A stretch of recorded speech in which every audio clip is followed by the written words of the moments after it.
Je disais apôtre, il y a une question un peu plus personnelle. Bonsoir, c'est pourquoi portez-vous une bague sur votre main droite? Elle représente quoi?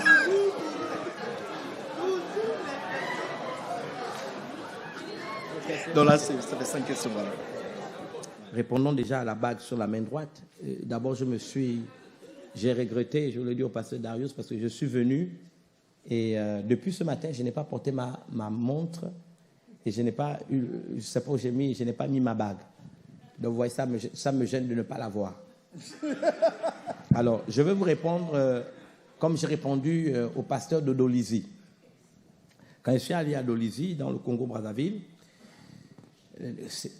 vous savez, l'information n'est pas venue, ce n'est pas les pauvres pasteurs de Dolisie, hein, ça venait du Gabon. Ne le recevez pas, ces informations, il a une bague, il va vous envoûter et tout ça. Et donc, je suis allé, et comme je suis là, c'était une pastorale, c'était mon orateur, et quelqu'un a levé la main et dit, révérend, avant que vous ne preniez la parole, moi je voudrais que vous répondiez à une question parce que ça nous inquiète et tout ça. On nous a dit que vous êtes franc-maçon et que là-bas que vous passez, vous avez été initié, etc., etc. Donc répondez à la question parce que si vous ne pouvez pas répondre à la question, nous ne pouvons pas accepter que vous soyez l'orateur pour la pastorale. J'ai dit, vous avez tout à fait raison, mais je vais vous répondre de manière simple. Est-ce qu'on peut ouvrir notre Bible? On ouvre la Bible. Et je leur ai raconté l'histoire de fils prodigue. Et je leur ai posé la question, quel est le premier acte qui a été posé en faveur du fils prodigue lorsqu'il a retrouvé son identité de fils? On lui a mis un anneau. J'ai dit, c'est dans votre Bible. J'ai dit, mais pourquoi vous donnez les choses-là aux francs-maçons? Pourquoi vous ne pouvez pas faire des choses parce que vous l'avez dans la Bible? Et c'est comme ça qu'on a un christianisme où même quand un chrétien qui a un cadre réussi, non, c'est un franc-maçon. Ah non, on ne peut pas être chrétien et réussir. Donc, on a accepté la médiocrité. Maintenant, puisqu'il n'y a rien à vous cacher, j'ai cet anneau. D'abord, j'ai une que je porte avec, j'ai béni Dieu, il y a des petits diamants autour et une croix. Ça, c'est mon sacerdoce. Vous savez que la croix, c'est la puissance de Dieu pour ceux qui croient. Mais j'ai une autre qui a une couleur verdâtre. Et celle-là, j'aimerais vous dire que c'est là, parce que j'ai fait un enseignement, et ce livre-là, je vais vous l'amener ici, qui s'intitule « Ce que nous enseignent les 12 tribus d'Israël ».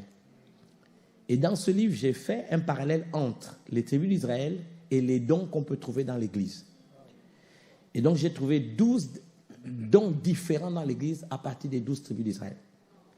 Et donc, je suis parti à partir de la signification des noms. Par exemple, la tribu de Juda, vous savez que ça veut dire cette fois je louerai l'Éternel, mais c'était lui la royauté.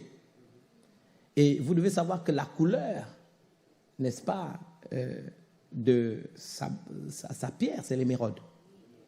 Et c'est cette couleur. Donc quand moi je la porte, c'est ma dimension royale que je veux faire ressortir. La royauté, l'autorité, la gouvernance. Et c'est ça. Donc, ça n'a rien d'autre à voir. Maintenant, elle pourra vous dire que je me suis consacré à Dieu. Et un jour, bien aimé, malgré toutes les tentations, à chaque fois que je vois ça, je revois mon serment que je fais. De la même manière que quand vous voyez votre bague de mariée, vous pouvez avoir devant vous une femme qui vient et qui vous regarde. Vous vous dites, la plus belle du monde, c'est celle avec qui j'ai fait l'alliance. Donc, si je ne peux plus porter une bague pour démontrer que j'ai une alliance avec Dieu, demandez-moi aussi d'enlever celle avec que je porte pour me marier avec ma femme.